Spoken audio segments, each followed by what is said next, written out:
Roland Wetzel, bienvenue. Merci. Vous êtes le directeur du musée Tinguely à Bâle. Donc vous connaissez tout spécialement le travail de Jean Tinguely. Jean Tinguely qui un peu fait partie du socle historique de notre exposition Performance Process. Comment vous situez Jean Tinguely par rapport à son travail d'action? Oui, je pense que c'est un aspect qui est toujours sous-estimé dans son travail.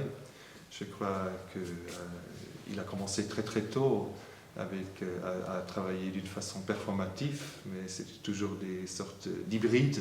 Ce n'est pas la performance ou l'action ou le happening, c'est toujours des mélanges, des choses qu'il a fait pour le théâtre aussi.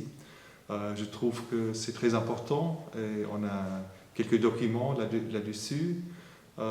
Quelques films aussi qui sont très, très, très beaux. Il y a d'autres événements qui sont très mal documentés. Alors il y a cette variation entre des choses bien documentées et d'autres qui sont peut-être aussi pas encore assez recherchées. Vu de nos jours, qui sont des fois un peu lisses, les années 2015, une performance comme celle qui est derrière vous, qui s'appelle La Vittoria, semble extrême, d'un autre temps, quelque chose qu'on ne pourrait plus faire aujourd'hui. Qu'est-ce que vous avez à dire sur cette pièce, La Vittoria? Oui, c'est intéressant que le progrès ne va pas toujours dans la même direction. J'aurais dit qu'une action comme ils l'ont fait pour terminer, pour conclure le nouveau réalisme en 1970 à Milan, ça ne causerait pas beaucoup de problèmes aujourd'hui, mais en réalité, c'est pas sûr si c'est comme ça. Mais pour eux, c'est vraiment une nouvelle époque qu'ils ont commencé autour de 1960. Et c'était des choses essentielles d'activer le public dans ces actions-là, et de provoquer aussi. Vous avez l'habitude de faire des expositions avec d'autres artistes qui ont un certain écho par rapport au travail de Tinguely. Comment vous situez la partie performative de son travail à l'époque, c'est-à-dire par rapport à la fin des années 50, les années 60, 70? Dans l'époque ou pour de jeunes artistes aujourd'hui? Non, par rapport à l'époque, donc par rapport à d'autres artistes qui ont pratiqué la performance dans ces années-là, notamment les années 60. Oui. Alors c'était un groupe d'artistes qui était beaucoup plus en dialogue qu'on le pense aujourd'hui. Par exemple, lorsqu'il a fait Hommage to New York en mars 1960, il y avait tous ses amis américains aussi. Il y avait Robert Rauschenberg, il y avait John Cage, il y avait Marcel Duchamp. Alors ce n'est pas quelque chose d'isolé, c'est vraiment dans ce contexte que Tinguely a fait ses actions aussi. Oui. Et ça, c'est peut-être pas encore assez connu, assez recherché. Et est-ce qu'il a pour vous un rôle particulier dans le développement de la performance en Europe? Puisqu'en fait, on met comme un peu un des pères de la performance Alan Capro avec ses happenings dans les années 50 aux États-Unis. Lui, c'est juste après, et c'est aux États-Unis notamment, mais aussi beaucoup en Europe, très vite après. Je pense que ce que j'ai dit tout au début, c'est des hybrides qu'il a fait. Alors, c'est pas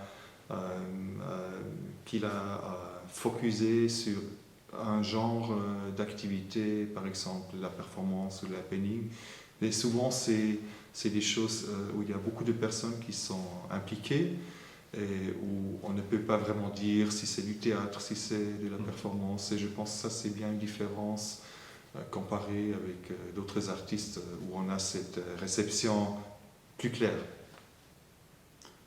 Pour en revenir au musée que vous dirigez à Bâle, on dit souvent que les musées pour une personne, les musées personnels sont voués à ne pas vivre très longtemps parce que le public s'épuise. Qu'est-ce que vous en pensez de ça? J'espère qu'on voit bien que ça ne doit pas être le cas pour tous les artistes. Je dirais spécialement pour Jean Tinguely, ses activités elles étaient très larges et il a adressé tous les sens. Et ça, c'est peut-être quelque chose qui est aussi très important pour cette performance en spécial.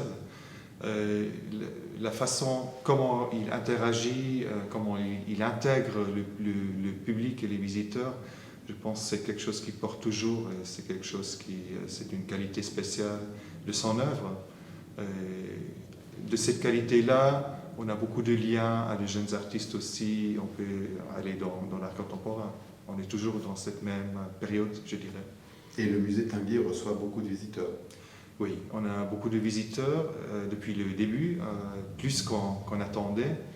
Et c'est un public assez varié. Il y a d'un côté, il y a les expositions spéciales qui sont nécessaires pour attirer du public, pour faire de la publicité, aussi pour activer pas seulement Tinguely, mais aussi les idées qu'il a eues qui vont dans de très différentes directions.